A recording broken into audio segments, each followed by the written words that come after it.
If you go on Mr. Edgeworth with everything you've got, then you two can draw it out, just like your long romance.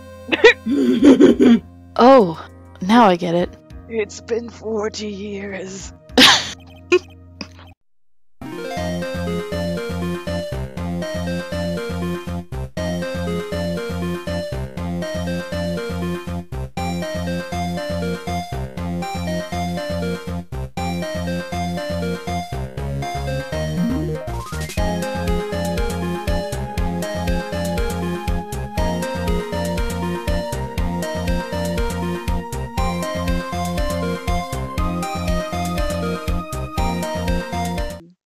One. Hello everyone and welcome back to 4 Pixels. Coco, Binks, and Moon are here and we are continuing Ace Attorney, Justice for All.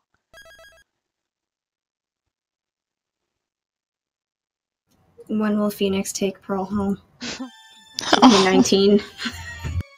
Let her go to sleep, Phoenix, please. God, I'm as old as I am and I'm sleepy. Yep. That's far enough. You can't run forever, Mr. Phoenix Wright. Oh my god. Oh! What have I done wrong? I cannot allow you to go on like this. But I'm just a civil defense attorney. Silence. You are no longer worthy of your title. No, Judgy, no! He broke the cookie! My god, Coco, that voice. That was excellent. I've had this dream before, someplace, some time ago, as if this day was written into my destiny. Today, I'll stand in court as a lawyer to prove a killer innocent. Have fun, Moon.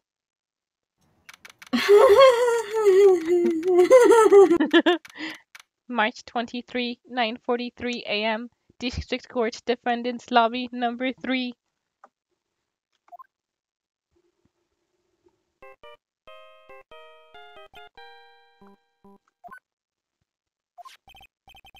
Hello, this is Phoenix Wright. Oh crap, what was his real ass voice? I think it was just me. You don't look so well, dude. You're gonna prove me not guilty today, right? Oh, fucking Christ. If you please, Mr. Lawyer.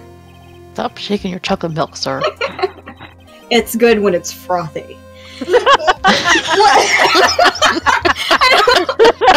Oh my god. Was that to me or something on your computer? Anyway. Well timed. Remember, it's not just me. Your precious friend's life is riding on today's verdict, too. Now, Now listen up. You better get on guard a guilty sentence, okay? If you get that creepy slime bag and not guilty, I'll never forgive you. Ever. Maya.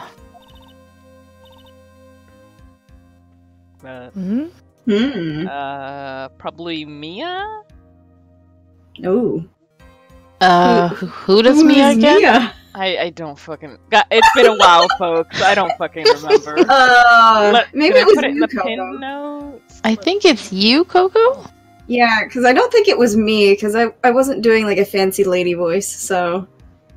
Can anyone check the pin? Oh, well. I'm pretty sure it was you. 3 messages, pins... You are Mia! Okay. Phoenix. Phoenix! Mia! Oh, the boobs, I mean, Maya! How's Maya? I don't know. You don't know. She hasn't tried to channel me since yesterday. Mia, what am I supposed to do? Well, like I said, for a lawyer, the worst of times are when you have to force your biggest smiles. But... You can't give up. There's still some hope left. Stop it, please. There's nothing left. Not here. Not anywhere.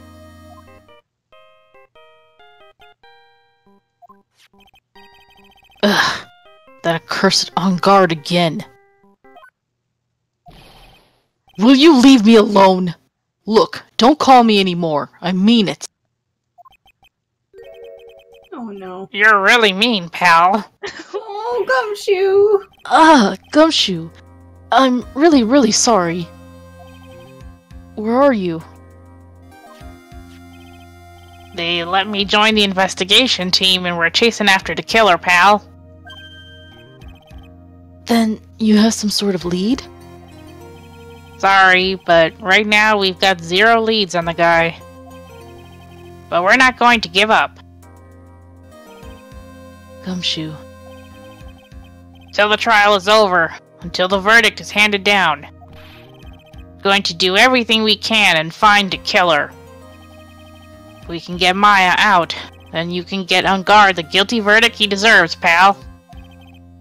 That's true. You could do that if they found Maya first. You got that? Though you have to do whatever you can to make the trial last longer. Have to make the trial last longer. If you go at Mr. Edgeworth with everything you've got, then you two can draw it out, just like your long romance. Oh, now I get it. It's been 40 years. I believe in you, pal. You and Mr. Edgeworth can do it. So, believe in us. We're going to give it all we've got, just like you. Got it. Thanks, Gumshoe. Hey, Phoenix. You understand now, don't you? You have something money will never be able to buy. Friendship. It's the strongest weapon in the world, and you have it in abundance.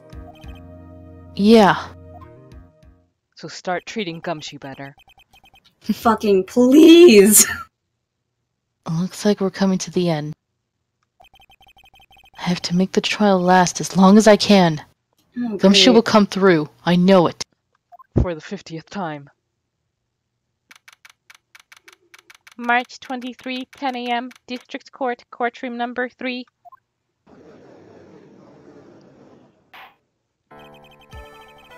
Oh boy, what the fuck? How do I do this man's voice again? Court is now in session for the trial of Matt on God. The defense is ready, Your Honor. The prosecution has been ready for a while, Your Honor. Yes, well, I had to use the bathroom. Now, as I recall, we concluded yesterday's session with a big mystery on our hands. The mystery being, what exactly was Miss Adrian Andrews' role in this murder? That is to say, is she really connected to the crime itself? Mr. Edgeworth, if you would please inform the court of today's proceedings. Adrian Andrews. She forged evidence that threw suspicion onto Matt on guard, and then proceeded to escape the crime scene by wearing a nickel samurai costume. That's a sexy CG, gotta say. The guilt of these actions are those from which she cannot escape. Then you're saying that she is guilty after all? I'm not finished, Your Honor. Well, I'll interrupt you anyway. Miss Andrews has nothing to do with committing the actual murder. I would like to direct the court's attention to this card. What is that? It looks like a cartoon character I'm familiar with. Oh, or more like a shell. This is the calling card of a certain assassin. Is he a fan of Steven Universe? Assassin, you say? Yes, and he is indeed a big fan of Steven Universe. Oh, I Yes. wonder who his favorite character is. Juan Corrida was killed by a professional assassin. If I had to guess, perhaps Jasper. Perfect. Waifu material. And the person who hired the assassin, his client, so to speak, is Matt on guard. What a surprising turn of events! No. Oh god, every time that face. I would think it's become commonplace by now, Your Honor. I mean, how many of these trials have you been to now? Maybe 2? Oh. Poor Edgeworth, he has to deal with so much. You know, I had a joke about 6 or 7 minutes ago, and I didn't say it, but I feel like saying it now. So, Judge, you should probably drink your prune juice. That way you could use the bathroom. Funny story. That's an old joke. As a kid, I loved prune juice. No lie, it tasted so good. Huh. It was so weird. Like, it's like there was no reason that I was drinking it other than it was like, oh, let's try this new juice, and it was just, you know, it's tasty. But apparently, it's for old people, so probably don't feed your children that unless you want them to be extremely regular. Well, you were healthy. I know what's going on this time. Do you? Though I know that everything Edgeworth has said is true. But we still have to hold out as long as we can. At least until Maya's safe and sound. I wonder how the trial will turn out today. Now then, please call your first witness, Mr. Edgeworth. The prosecution calls the defendant's mentor, Mr. Will Powers, to the stand. Oh, he is coming. Huh. Oh boy. Now then, witness, your name and occupation, please. Oh, okay. I'm, Will Powers. I'm poor underpaid action star. My fucking husband! And what is your relation to the defendant? Well, that's... I guess I'm sort of a lousy mentor to him, in a way, yeah. Mr. Powers, please! You don't need to put yourself down so much! Oh, sorry. Well, but I'm just kind of a nothing sort of guy. I would love it if Edgeworth would be like, but you're everything to me. Oh my god. Please, Edgeworth, do him a favor. On the night of the murder, you visited the defendant's room. Is this correct? Inside, he's like vibrating violently in excitement. He wants an autograph so bad. Yes. I didn't know that. But you know, I didn't actually get to see Matt when I went. All you need to do is answer what you're asked. Now then, I would like you to please testify about when you went to Mr. Ungard's room. Okay, sure.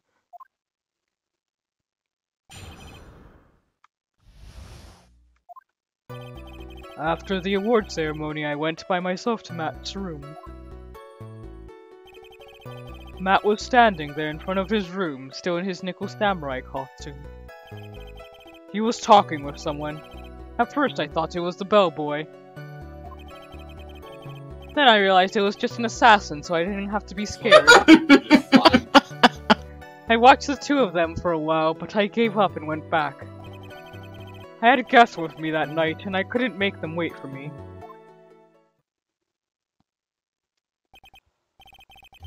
Nothing sounds out of place in Mr. Powers' testimony. It's like we've had an honest person on the stand for once. Throwing liberal shade at this fucking game. And talking with the bellboy's no big deal.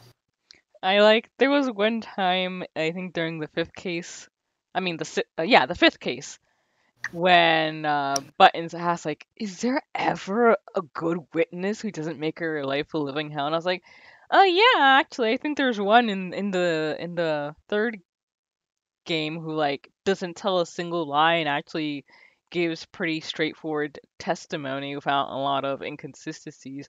And Brandon was just straight up, I think you're lying. To be fair, Dad's probably right. You were lying. We'll never know. Oh, I said this. If one assumes that the person Mr. Ungard was speaking with was an ordinary bellboy. What are you implying? Well, Mr. Wright, let's have your cross-examination, shall we? Ooh, he was implying that it's a super bellboy.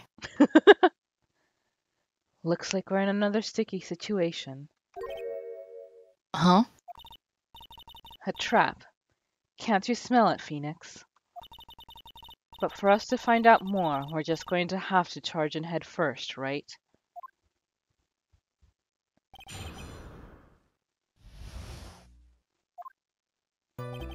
After the award ceremony, I went by myself to Matt's room. The defendant's room. Why did you go there?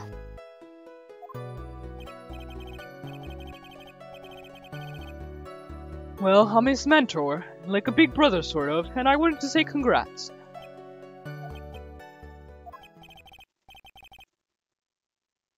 What's wrong? Why did you stop?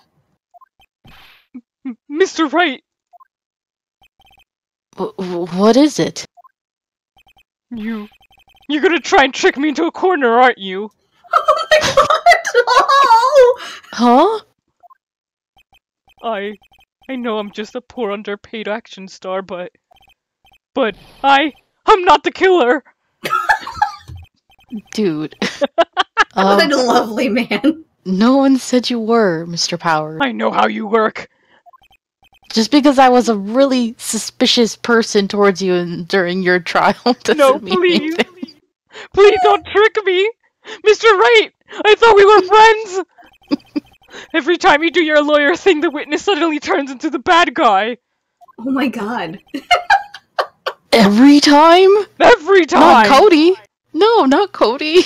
You made that child cry! I'm gonna cry! I mean, he deserved it. Witness. I will personally talk to the defense at a later time. I will beat him thoroughly. So for now, please kindly cooperate and continue with your testimony. Fucking spicy. Edgeworth, don't reveal our kinks. Sorry. But go on. Fucking so spicy, goddamn. So, you went to the defendant's room, and then? Hey, wait a minute. When and how did I suddenly turn into the bad guy here? Matt was standing there in front of his room, still in his Nico Samurai costume. Are you sure that was Matt on guard? Yeah, I'm sure. He wasn't wearing the Nickel Samurai mask then. The sickle samurai. Sickle Samurai. Hell yeah. If that's the case, then he really can't be mistaken. And what was the defendant doing standing in front of his own room? He was talking with someone. At first I thought it was the bellboy. At first? What do you mean by that? Well, he was in a bellboyish uniform and he had a bottle of juice on a tray. Sounds like an ordinary bellboy to me. Yeah, but I didn't think he was a normal bellboy. And why was that? Why did I think that, Mr. Wright? How am I supposed to know? Sorry, but I can't remember right now. Sorry. I guess I'm going to have to wait patiently on this one. Hey, works in your favor. Mm-hmm. I watched the two of them for a while, but then I gave up and went back. You saw the two of them, the bellboy and the defendant, together, correct? Yeah, the bellboy just wanted to say congrats. Now, while you were watching the two of them, did you notice anything strange? I did feel something weird. I love that face. He's so cute. He'd probably cry tears of joy hearing you say that.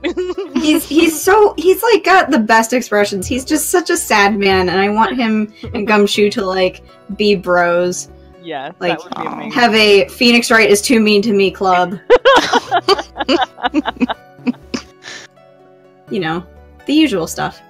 I think it was because Matt, well, he gave the bellboy a tip. A tip? Just the tip? I mean, No! but I that's mean, a he- perfectly normal thing to do. But he did give aftercare. Oh my god.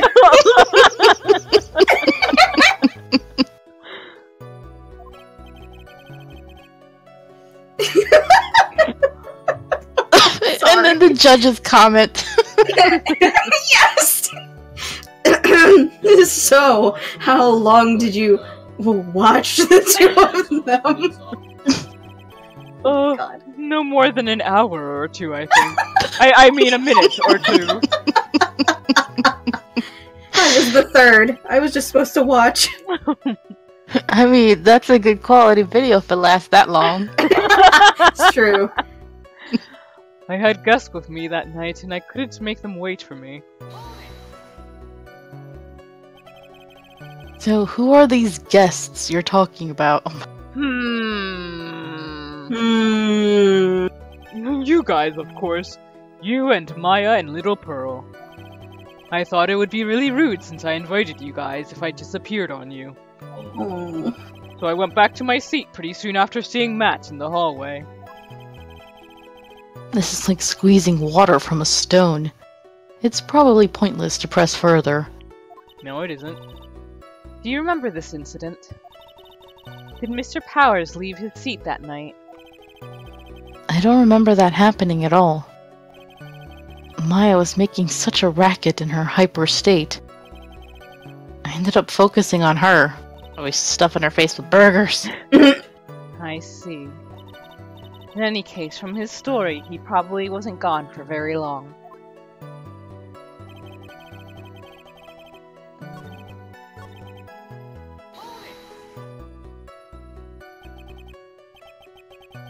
Okay. At first, what do you mean by that? That? I still remember. You think he remembers now? Oh, here we go. Hey, wait a second. Actually, Mr. Powers, only a few minutes ago you stated... I did feel something weird. I think it was because Matt, well, he gave the bellboy a tip. Could it be that you felt something strange about the tip-giving incident itself? Ah, yeah, that's it! You really know your job! Mr. Edgeworth. Yes, Your Honor. This bellboy, he wasn't an ordinary one, was he? Perhaps we should let the witness tell us. But I want spoilers.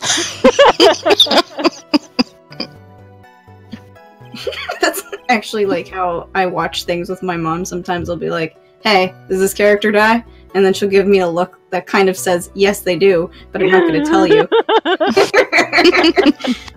I'm like That's exactly that too. what's going on with Edgeworth. I I've been am watching so Twin like that. Peaks, And there's Aw. there was a girl in that I liked a lot, and it was like, Mom, does she die?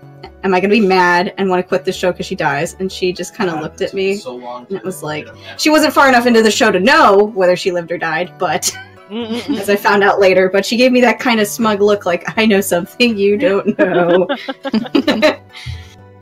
Mr. Powers, please amend your testimony. You mean about the bellboy, right? Matt gave the bellboy a tip. So he gave the bellboy a tip. What's so strange about that? Ah, well, you see, Matt's not a poor penny pincher like me. I was trying to figure out how much it was because the tip really shocked me. How much it was? But that's when something even more surprising happened. The bellboy was putting the tip he got in his pocket. And that's when I got my first look at the guy's face. I was really shocked. I'm afraid I don't follow at all. Sounds like Mr. Powers was surprised twice by this event. I wonder which of his shocking moments I should ask about. Does this matter? For me, I always went with the tip. The defendant is a huge star. He can afford to give generous tips, wouldn't you agree? Sure. But giving him that much was maybe a little too much, I think. A little too much. Would you please clarify for the court about how much you would say the defendant gave the bellboy? Honestly, I don't know. I can't even begin to guess. And why is that? Because he gave the bellboy a really, really fat roll of cash. A roll of cash! My god. Should have run in there and stolen it. I'd pay for 10,000 meals for Phoenix.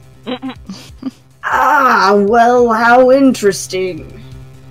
What's a roll of cash amount to? That certainly was a very generous tip, wasn't it? What if they were all singles? Yeah, I mean, he could have been a stripper. A very fat roll of cash. That can hardly be called a tip, Your Honor. I'm out of touch with the young people. The judge is beginning to look awfully suspicious of us. Wait, suspicious of us doing what? Making kissy faces across the fucking room. I don't... The defendant is a superstar. That kind of tip is typical fare for people like him. Are you saying that all superstars are super spenders? If I could receive large rolls of cash by simply bringing people things on trays, then why on earth would I be standing around here prosecuting? Oh my god. He's got a point. I don't even get paid, let alone rolls of cash for all my hard work. That's illegal.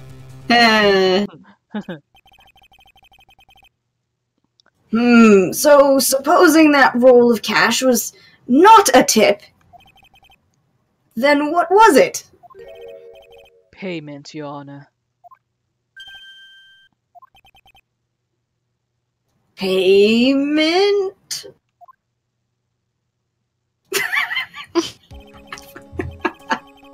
Isn't it obvious? For the murder of Mr. Juan Corrida.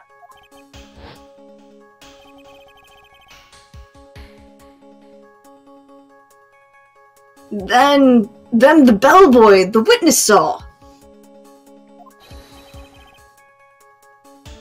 Yes, he was the assassin.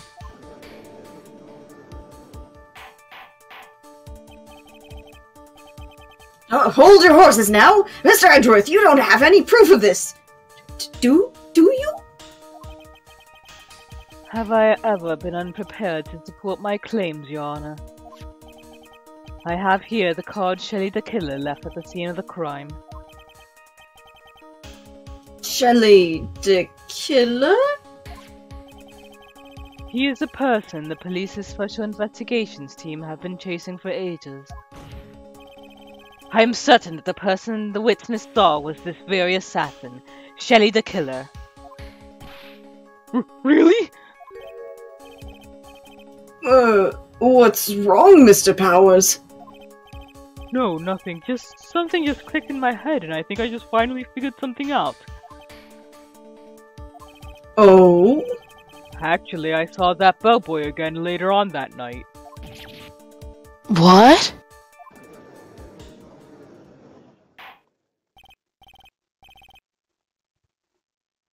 Mr. Powers, please testify. Tell us what you saw.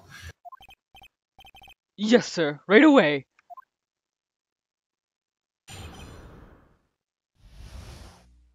And with that, we will end this episode right here. Thank you guys for joining us, and see you next time. Bye. Bye. Why? Why would he suddenly throw that on me? He didn't even ask for my opinion. Oh, is she getting married? No, I won't do it. I'm fine just the way things are. I'm just fine.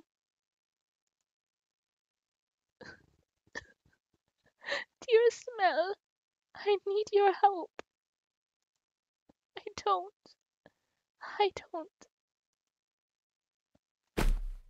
I don't want to get married. I knew it.